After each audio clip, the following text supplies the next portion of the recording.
주님께서 여러분과 함께 또한 차지의 영과 함께 요한이 전한 거룩한 복음입니다. 주님 영광 받으소서. 그때 예수님께서 말씀하셨다. 나는 착한 목자다. 착한 목자는 양들을 위하여 자기 목숨을 내놓는다.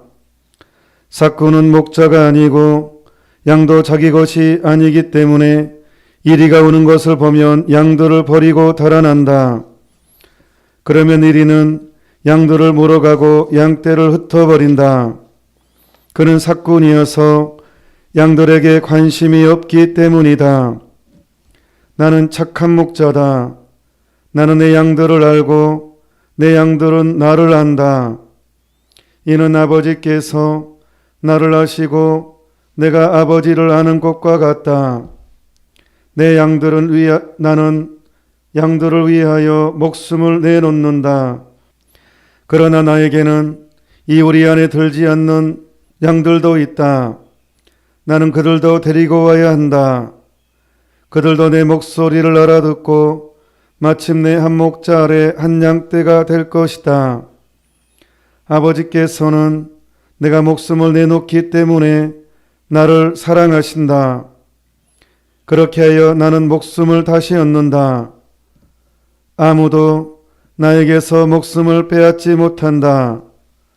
내가 스스로 그것을 내놓는 것이다. 나는 내 목숨을 내놓을 고난도 있고 그것을 다시 얻을 고난도 있다. 이것이 내가 내 아버지에게서 받은 명령이다. 주님의 말씀입니다. 그리스도님 찬미합니다. 제가 신학생 때 되게 엄청 웃긴 사건이 있었습니다. 저만 웃겼는지 모르겠지만 신학교에서는 이제 이렇게 설거지를 이제 밥을 먹으면 저 때는 100몇십 명이거든요, 신학생이. 그러면 저녁 식사 낮하고 저녁은 설거지를 신학생들이 합니다. 100몇십 명분을 한 7명의 학생들이 100몇십 명분을 일주일 당번을 맡아서 합니다. 그러면 1년에 한두 번 정도 내 차례가 옵니다. 1년에 두 번 더 될 수도 있고. 근데 이제 한 7명 정도가 이제 순식간에 막 100몇십 명분을 하는 거예요. 근데 이제 저희 그때 신학생들은 수단을 입고 있잖아요. 4학년부터는 긴 치마, 검정 긴 치마 아시죠? 그걸 수단이랍니다. 수당, 프랑스에서 왔답니다. 프랑스어에서. 예. 근데 하여튼 긴 치마인데 이제 이게 저는 키가 크잖아요. 그러니까 사람마다 다를 거 아니에요. 예. 키가 큰 사람은 그만큼 길고 키가 작은 사람은 작겠죠. 그래서 이제 거추장스러우니까 설거지를 할 때 수단을 벗고 이제 이렇게 한쪽에 해놓고 의자에 걸쳐놓고 이제 설거지를 하거든요. 그리고 이제 끝나면 이제 그거 두고 가는 거죠. 입지 않고. 근데 이제 저희 7명이 이제 동기들이죠. 근데 제가 제일 키가 큰 편이었어요. 그리고 저랑 하는 한 팀 그룹에는 키가 좀 제일 작은 친구도 있었어요. 그래서 이제 설거지를 딱 끝나고 제가 마무리까지 딱 행주해가지고 싹 하고 딱 하고 이제 오니까 이제 옷이 하나 남아있죠. 그러니까 당연히 제 옷인 줄 알고 그 수단을 가져간 거예요. 근데 키가 제일 작은 친구가 제 옷을 가져갔고 전 남아있으니까 당연히 제 옷인 줄 알고 그 옷을 가져갔죠. 근데 이제 다음날 당연히 걸어놓고 이제 다음날 이제 그날 오후 하필이면 그날 저녁에 전체 신학생들이 모인 날이 있어요. 저는 이제 미화부장이었기 때문에 미화부장은 신학교에 청소 담당하는 청소를 이제 시키고 검사하고 그런 신학교에 하는 그런 역할을 하는 거죠. 하여튼 무조건 청소 담당. 전체 앞에서 청소는 이번에는 어떻게 하고 어떻게 합시다라고 이제 5학년이니까 이제 후배들한테 이렇게 말을 하는 시간이 있었어요. 근데 이제 좀 그런 공식적인 자리는 수단을 입고 가거든요. 근데 옷을 입는데 되게 짧은 거예요. 이렇게. 그래서 속으로 갑자기 순간 제가 받겠다는 건 생각도 못하고 제가 병 걸린 줄 알았어요. 갑자기 키가 커버렸나? 그래서 이게 굉장히 고민이 되는 거예요. 갑자기 짧아졌지? 이렇게 막 손이 이렇게 소매가 짧으니까 그래서 어떡하지? 근데 또 전체 앞에 나가서 인사는 해야 되고, 근데 보통 수단을 입고 나가서 인사를 하기 때문에 어떡하지 하다가 해라 모르겠다. 어떡해? 그럼 나갔어요. 근데 사람들이 막 웃기도 하고 웅성웅성 거리는 거예요. 옷이 왜 저래? 그래서 이제 끝나고 아니 옷이 왜 그러냐고 했더니 제가 아니 내가 세탁을 잘못한 것 같다고. 아니 왜 갑자기 줄어버렸다고 옷이. 아니면 내가 병 걸렸나? 갑자기 커버렸나? 그래서 이제 그냥 그날 잤는데 그날 문제는 다음날 보통 이제 미사를 하면 수단을 입고 미사를 하거든요. 새벽에 이제 7시, 6시 기상해서 6시 반까지 성당 가야 되거든요. 그래서 이제 전 좀 일찍 일어났죠. 수단을 딱 입는데 생각해 보니까 갑자기 사람이 키가 클 리가 없다. 대체 왜 이러지? 옷이 왜 이러지? 하고 이제 딱 라벨을 보니까 라벨에 자기 번호가 있거든. 자기 이름이. 딱 보니까 제 것이 아닌 거예요. 그래서 저는 설거지할 때 옷이 바뀌었다고 생각을 못하고 대체 어떤 놈이 나한테 이런 장난을 쳤을까? 오늘 마르코 복음사가 축일인데 전주교육의 친한 동기가 마르코 저랑 동갑이었습니다. 저는 이런 장난을 칠 놈은 이놈밖에 없다 나한테. 그래서 너무 화가 나서 당황해가지고 나를 골탕 먹여 해가지고 저는 광주교구 그 친구는 전주교구였어요. 마르코 신부님, 예. 지금 잘 살고 있습니다. 해가지고 이제 건물이 달라요. 막 뛰어갔어요. 늦지 않으려고 막 뛰어가서 문을 쾅 열었어요. 마침 팬티를 쫙 올리고 있었습니다. 여기 쫙 올리다가 보더니 왜 이렇게 놀래가지고 옷을 딱 갈아입고 있을 때 또 올리고 있을 때 제가 문을 쾅 열어가지고 놀래가지고 왜 그러는 거여서 내놔. 그러니까 뭐 안 내놔 성질 냈더니 그러니까 얘가 막 웃는 거예요. 분명히 자기가 아무 행동이 없기 때문에 너 왜 그래? 그러는 거여서 느낌이란 게 있잖아요. 얘가 장난친 것 같지 않은 거예요. 그래서 네가 안 바꿨어? 뭐? 그러니까 야 수단 했더니 막 웃는 거예요. 너 누구한테 당했냐? 그러더라고. 그래서 딱 아닌 거예요. 그래서 다시 빨리 뛰어왔죠. 그래서 고민을 했어요. 이 짧은 옷을 입고 다시 한번 망신을 당하느냐. 그것도 이제 교주 신부님들까지도 이제 저 왜 그래? 저 왜 저래? 저 옷이 왜 저래? 그리고 웃을 것 아니에요. 다시 한번 망신을 당할 거냐? 그럼 양복을 입고 갈 거냐? 또 양복을 입어도 다 튀잖아요. 검정 양복은 다 수단 입고 저 혼자 가운데 끼어가지고 양복 입고 있으면 저 또 왜 저래? 그럴 거 아니에요.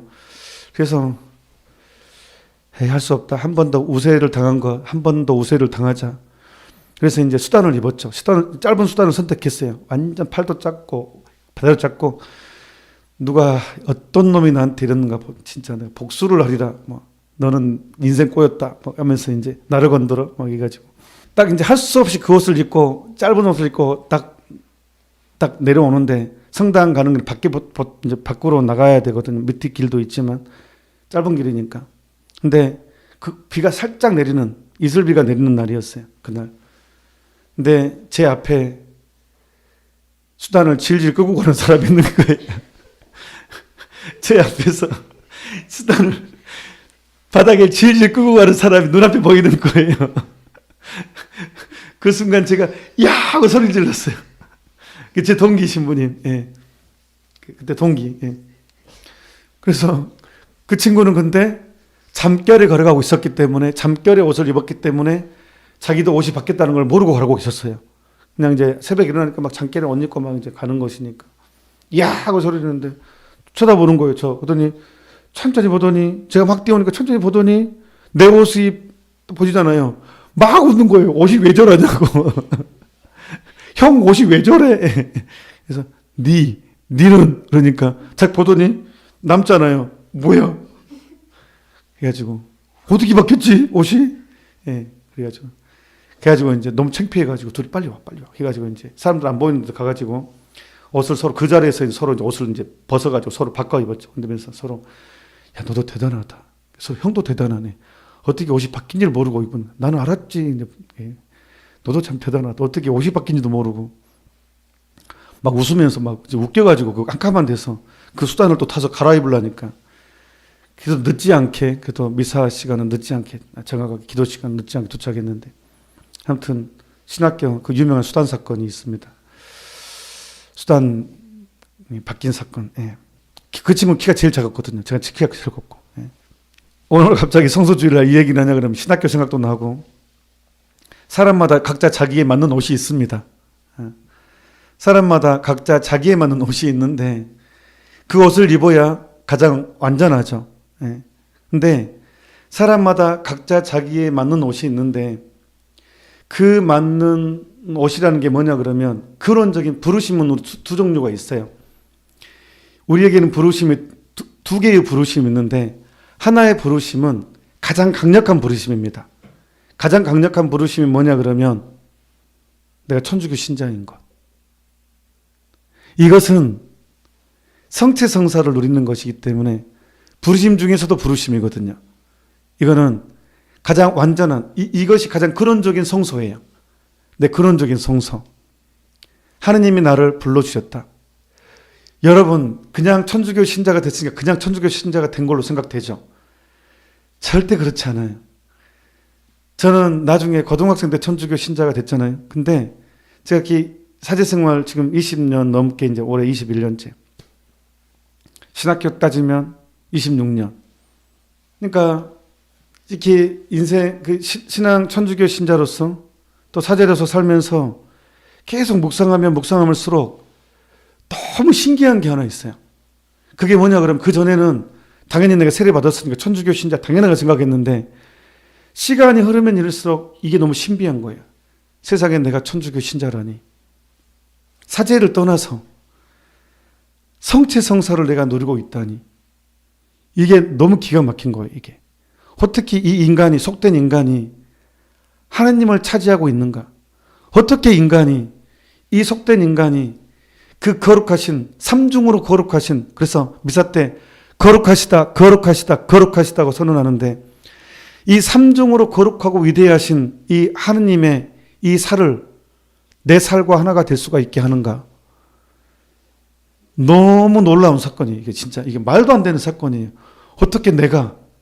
어떻게 주님 제가 천주교 신자라니요? 어떻게 제가 근원적인 부르심이 근원적인 은총이 근원적인 놀라움이고 근원적인 기적입니다. 이것이 내가 천주교 신자라니 아마 한 번 더 이걸 누립니다. 내가 죽었을 때 내가 이곳에 있다니 천국에 있다니 이건 너무 놀라운 사건입니다. 내가 이 천국에 있다니 근원적인 부르심입니다. 이것이 그래서 근원적인 초대 당연한 것 같죠? 아니에요. 특별한 선물입니다. 천주교 신자 비율이 몇 퍼센트? 우리나라에도요 10% 조금 넘어요. 10명 중에 1명, 2명, 1명이라는 뜻이에요. 10명 중에 1명이에요. 천주교 신자가. 확률적으로 10%예요. 그 중에 여러분이 뽑힌 거예요. 그 중에 냉담 빼면 더 확률 줄어들죠. 그 중에 내가 거기에 포함된다는 거예요. 확률적으로. 우연이 아니, 그냥 이건 특별한 부르심. 그리고 신앙적으로도 내가 천주교 신자가 되는 건 특별한 부르심입니다. 특별한 성소에. 이건 특별한 부르심입니다. 왜? 하느님의 살을 누리는 사람이니까. 일반, 죄송한 얘기입니다. 프로테스탄, 개신교 신자하고는 제가 생각했을 때는 완전한 다른 차원의 부르심이라고 생각합니다. 성체성사 때문에 그렇습니다. 고해성사 때문에도 그렇고. 그러니까 이 근원적인 부르심이 근원적인 부르심에 대한 이 성소에 합당하게 살고 있냐 없냐의 기준이 또 있어요. 내가 이 천주교 신자로서 이 근원적인 부르심, 하느님이 나를 불러주셨어요. 이 근원적인 부르심에 성체성사를 누리는 사람으로서 내가 내 옷에 맞게끔, 옷에 맞아야지 이게 편하잖아요. 그러니까 내 옷에 맞게 안 바뀌고 내 옷에 맞게 살고 있냐의 증명은 뭐가 있냐면 딱 이것이 기준입니다. 내가 근원적인 부르심에 합당하게 살고 있냐, 살고 있지 않냐는요, 죄를 많이 짓냐, 안 짓냐가 아니에요. 우리도 너무 넘어져요. 인간이라는 것은 질그릇이에요. 깨지기 쉬워요. 상처 쉽게 받고 쉽게 상처 주고 쉽게 죄를 지어요.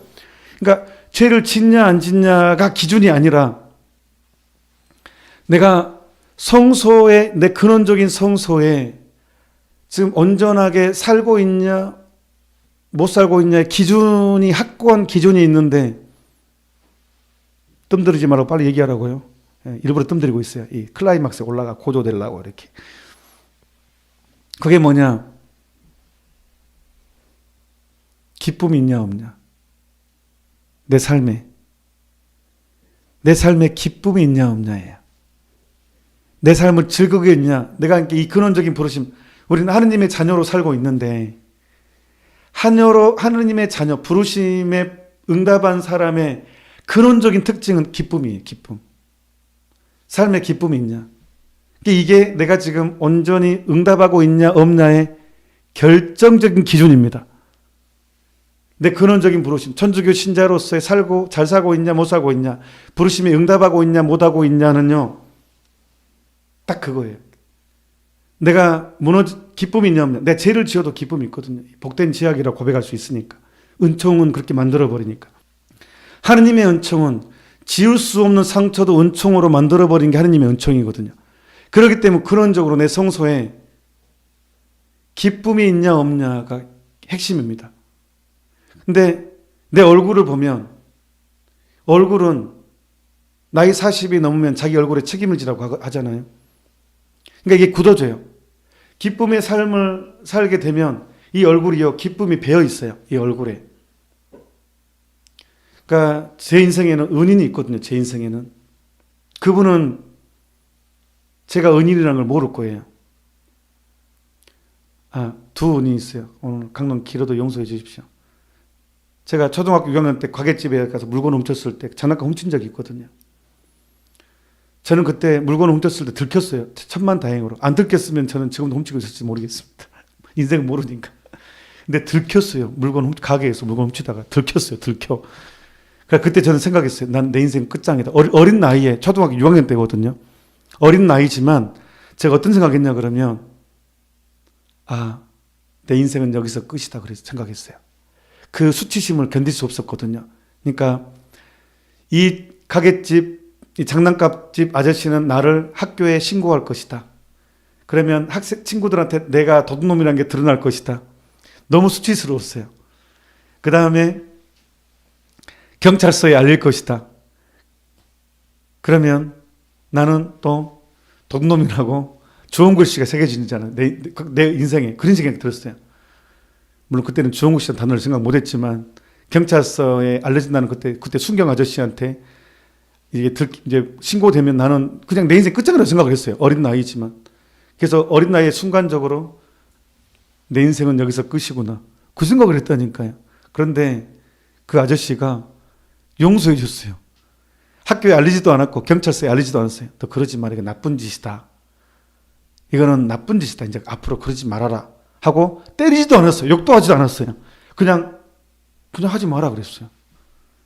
그리고 지금 기억으로는 그리고는 안 한 것 같은데 모르겠어요. 뭐 내가 꿈이라도 했나 모르겠어요. 하여튼 근데 그 이후로 안 한 것은 같아요. 제가 초등학교 6학년 그 이후로. 그러니까 제 인생의 은인입니다. 하느님께서는 그분을 어떻게든지 저는 선물을 줄 거라고 믿습니다. 왜? 그래서 신부됐으니까. 제가 어쨌든 그 용서의 힘을 얻어서 제가 자존감도 회복하고, 만약에 제가 그때 도둑놈이라는 주홍글 씨가 이제 친구들한테도 막 까발라지고 하면 제게 자존감이 없었을 것 같아요. 제 인생에서. 굉장히 어릴 때 큰 충격을 받아서 저는 이렇게 힘들었을 것 같아요. 나에 대한 상처가 되게 많았을 것 같아요. 나는 나쁜 놈이야. 막 그게 내 인생을 좌우지우지할 정도로 큰 상처를 줬을 것도 같아요. 물론 하느님께 개입하시면 또 달라지겠지만 제 인생의 은인이에요. 그분이 누군지 몰라요. 아마 지금 좀 돌아가셨겠죠. 그때 연세 좀 있으신 분이셨기 때문에. 근데 그분은 분명히 하느님께서는 그분한테 선물을 줬을 것 같아요. 그분이 좀 나쁜 짓을 해도 그 용서해주는 행위로 하느님은 그 사람에게 지옥으로 안 보냈을 것 같아요. 왠지 느낌에. 그래, 네가 그날 용서해준 것 덕분에 한 명이 사죄가 됐다. 칭찬해 줄 것 같아요. 네 용서의 힘이 이렇게 퍼지고 있다. 이렇게 칭찬해 줄 것 같아요. 근데 두 번째는요. 제가 천주교 신자가 된 이게 천주교 신자가 되고 싶다라는 결정적인 것을 보여준 분인데 이분은 나한테 어떠한 말을 한 적이 없어요. 이분은 나한테 너 성당 다녀라, 뭐 착하구나 그런 적이 없어요. 이분은. 근데 이분도 모를 거예요. 제가 마음속에 가장 큰 은인 중에 한 분이라고 기억하고 있다는 걸 이분은 모를 거예요. 내가 그 말을 한 적이 없으니까. 당신은 제 은인입니다. 한 말 한 적 없어요. 그냥 그분 살아 계세요, 지금. 그리고 지금 성당 신자 생활하고 계세요. 근데 제가 말을 하진 않았어요. 내 마음속에 간직하고 있는데 그분은 어떤 분이냐 그러면 내가 성당을 다녔는데 그분은 항상 미소가 있는 거예요, 얼굴에. 그 따뜻한 미소가 있었어요, 그분은. 그러니까 제가 성당 보면 그분을 마주 보면 항상 그 평행미사를 오신 분인데 얼굴 항상 그 인자함이 있는 거예요, 따뜻함이. 그 얼굴에 미소가 있는 걸 보면서 제가 되게 놀랐어요. 어떻게 인간이 저럴 수가 있지? 어떻게 저렇게 항상 미소를 지을 수 있지? 그러면서 제가 하느님을 만난 것 같아요. 하느님을 만나면 저렇게 되겠구나. 그분은 저한테 무슨 열심히 믿어라 막 그런 얘기를 하진 않았지만 저한테 보여주는 그 모습 자체로 제가 하느님을 느끼게 해줬어요. 그래서 그게 저한테 너무 강력한 사건이에요. 어린 나이에. 그때는 사춘기 때죠. 그래서 하느님을 만나면 이렇게 되는구나. 어떤 경우에도 미소로 바꿀 수가 있구나. 그러니까 사도 바울께서 어떤 처지에서든지 감사하라고, 어떤 처지에서든지 감사할 수 있는 게 이 신앙 같아요. 저는 이게 놀라워요. 이 가톨릭 신앙이 어떤 처지든 감사할 수 있게 만들어버려요. 왜? 어떤 처지는 성체성사는 가능하니까. 교도소에서도 미사는 하거든요. 저 교도소에서 미사 봉헌하고 반 적이 있거든요. 거기서도 성체성사는 할 수 있거든요. 내가 아프면 또 신청하면 또 와주기도 하잖아요. 내가 예수님 몸이 나한테 오잖아요. 어떤 경우에도 성체성사는 영할 수 있거든요. 심지어는 신령성체까지도 할 수 있고 방송미소도 가능하거든요. 간절함이 또 그걸 뭐든지 가능하게 만들거든요. 간절함은. 그러니까 우리는 어떤 경우에도 감사할 수 있게 되는 것 같아요. 이 신앙이라는 것. 이게 기적이에요.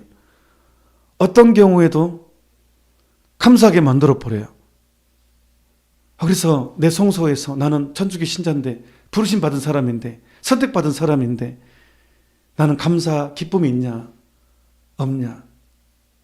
기쁨이 없다면 자, 제시하고 싶어요. 기쁨이 있는 방법을. 인생이 녹록하지 않죠. 요즘 같은 세상에 진짜 힘들다고 인정해요. 왜냐하면 맞벌이 아니면 살아나기 힘들어요. 근데 맞벌이를 해버리면 자식을 성공시킬 수 없어. 제가 어린 나이에 이제 아버지 일찍 돌아가셨으니까 어머니가 돈을 벌여야 할 수밖에 없죠. 그러면 학교 갔다 오면 집에 아무것도 없는 이 썰렁함이 진짜 크더라고요. 어린 나이에 이게 집에 아무것도 없는 그 썰렁함이 되게 컸어요. 그러면 제가 이제 밥을 차려 먹는데 김이 있어서 제가 항상 다행히 저희 집에 김이 안 떨어졌어요. 그러면 이제 가장 간단하게 먹는 방법은 김이에요. 김. 딱 밥에다가 김에다가 딱 간장 있으면 완전 맛있어요. 예. 그래서 김을 지금도 좋아합니다. 근데 집에 아무도 없는 그 썰렁한 공간이 정말 싫더라고요. 그러니까 밥 넣고 돌아다니는 거예요. 그냥 그 썰렁함이 싫으니까. 그게 저는 알아요. 맞벌이가 돈은 벌지만 그만큼 자녀에게는 잃어버린 게 많다는 것. 근데 그렇게 안 하면 살 수가 또 없어. 요즘은 진짜 힘들어. 그 가장으로 사는 것도 힘들고 엄마로 사는 것도 일도 해야지, 애도 양육해야지. 이게 육아와 일, 아내로서, 엄마로서, 직장인으로서 세 가지 원더우먼 완전히.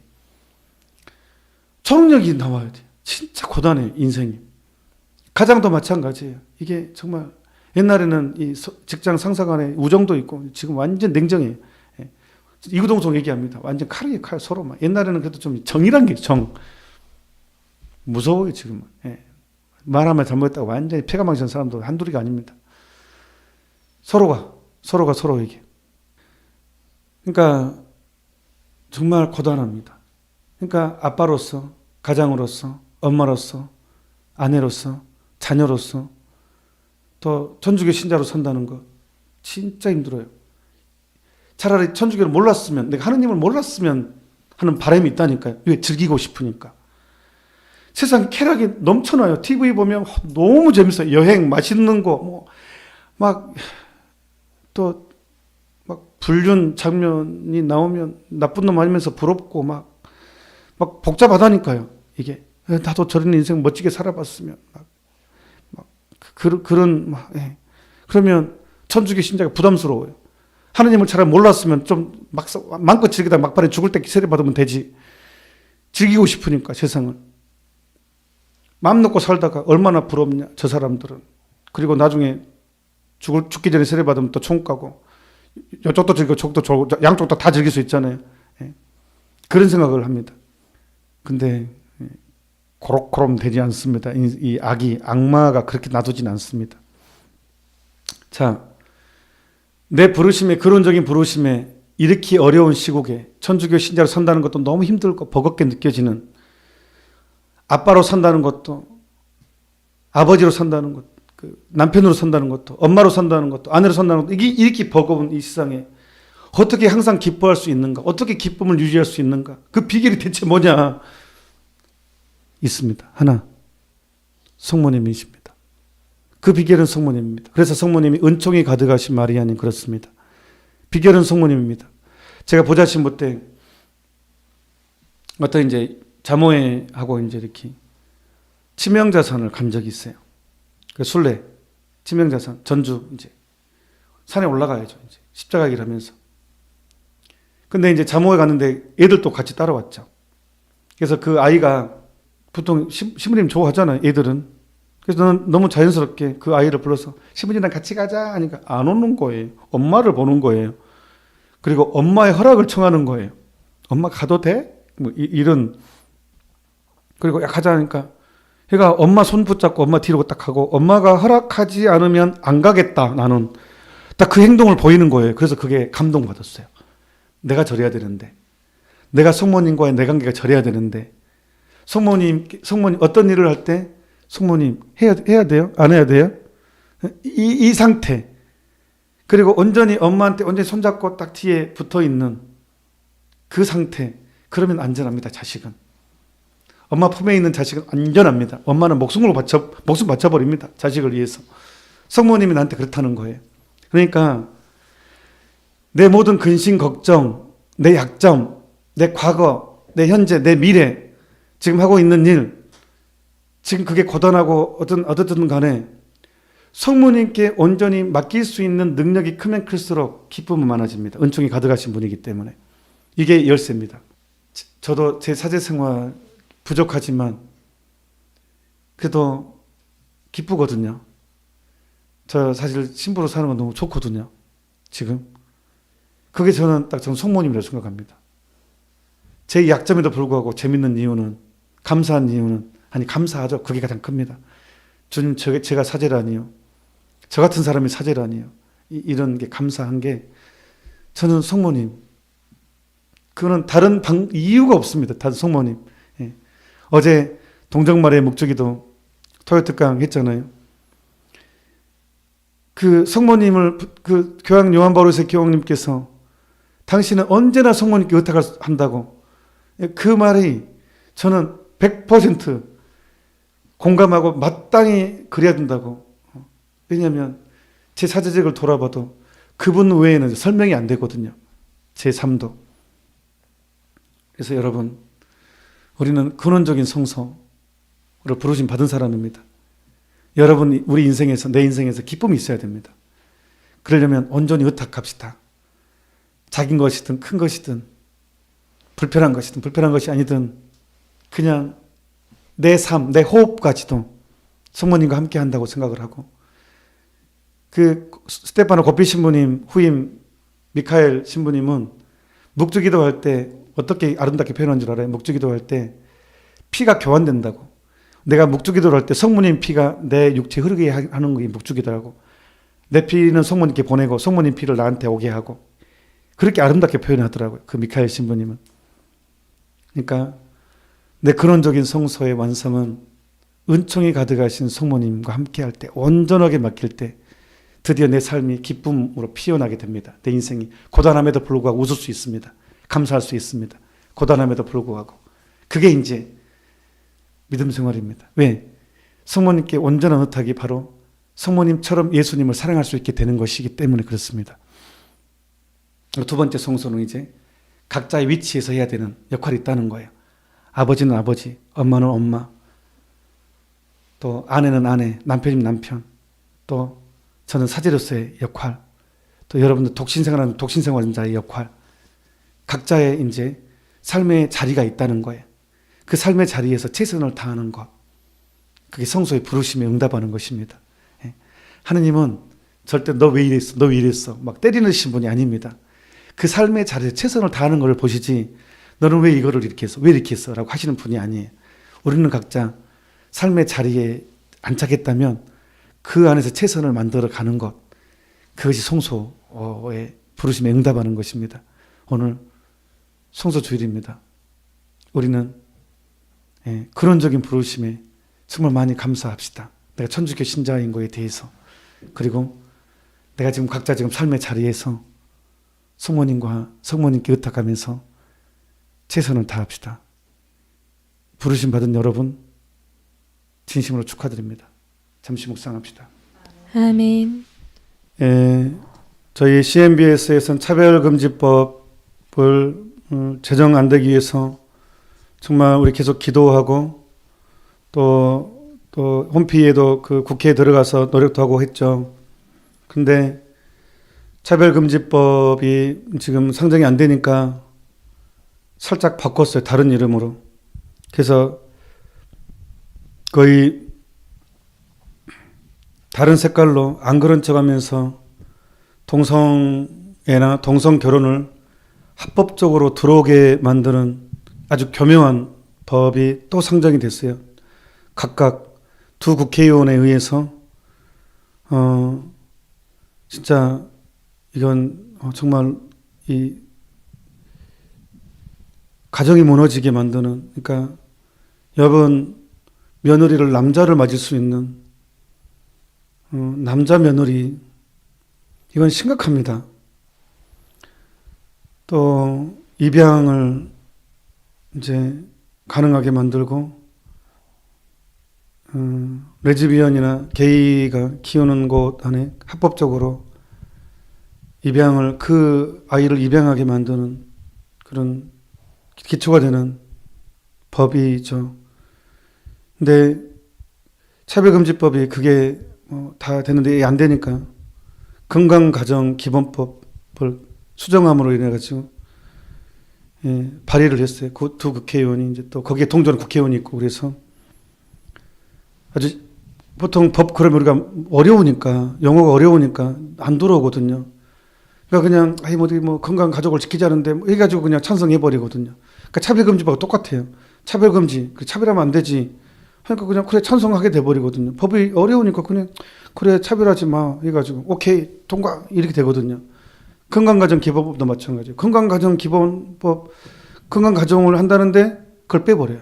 그러니까 진짜 말도 안 되는 일들이 지금 국회에서 벌어지고 있거든요. 근데 우리가 법이니까 또 모르니까 넘어가고. 동성애, 동성결혼, 이것은 이미 가톨릭 교회에서도 천명을 했어요. 성서에도 윤리적인 심각한 타락으로 규정합니다. 어떻게 이거는, 근데 이게 합법화 돼버리면 정말로 이 양심이 무너집니다. 죄책감을, 수치심이라는 것을 무너져 버립니다. 수치심이 없으면, 인간이 윤리적인 기준으로 수치심이라는 게 인간성을 규정하거든요. 근데 이게 없어져 버리면 이제 세상은 희망이 없어져 버립니다. 양심의 가책도 못 느낍니다. 가톨릭 교회에서 동성애자들을 도와주는 것과 도와준다고 해서 인정하는 게 아니거든요. 그들을 도와주는 것과 인정하는 건 다른 차원입니다. 생명주일에 이번에 얼마 전에, 며칠 전에 추기경님께서 다시 한번 가톨릭 교회 가르침을 천명했습니다. 젠더 이론, 특히 젠더라는 것은 용어가 어려운데 성을 내가 결정하겠다는 거예요. 하느님께서는 남성과 여성을 창조했는데 필요 없어. 이제 성은 내가 결정해. 내가 남자라고 생각하면 남자이고, 내가 여자라고 생각하면 여자이고, 내가 양쪽 있다 그러면 남성이 있다, 여자 있다 하면 그건 양성이고. 그러니까 내가 결정해. 성은 하느님이 개입하지 마. 내가 결정할 거야. 이게 젠더 이론이거든요. 그러니까 이게 돌아버리면 세상 어떻게 되겠어요? 그러니까 내일 제가 건강가정기본법 개정안이 어떤 문제가 있는지, 이게 통과되면 어떤 일이 벌어지는지에 대해서 설명하는 시간을 갖도록 하겠습니다. 내일 또 역시 월요일 날 저녁 8시 제가 20분에 하니까 우리나라는 반 딱 떨어져야 되거든요. 30 딱 해야 되는데 왜 20분이냐. 목적이 일단 하려고 하거든요. 어쨌든 8시 반에 건강가정기저법 개정안이 어떤 문제가 있는지 강의를 1시간 하도록 하겠습니다. 웬만하면 1시간을 맞추겠습니다. 아니, 더 빨리 끝냈으면 끝내고요. 그래서 건강가정기본법 개정안 두 국회의원이 각각 상정한 내용에 대해서 파헤치는 팩트체크를 하는 그런 하고, 우리 통과되지 않도록, 이게 그게 법안에 상정되지 않도록 우리 있는 힘을 다해서 우리 가정을 지키도록 합시다. 그리고 많이 홍보해 주시고 이렇게 참여해 주시면 아주 좋겠다고 생각을 합니다. 강복 드리겠습니다. 주님께서 여러분과 함께 또한 사제의 영과 함께 전능하신 천주 성부와 성자와 성령께서는 이미 사에 함께한 모든 이들에게 강복하소서. 아멘. 미사가 끝났으니 가서 복음을 전합시다. 하느님 감사합니다.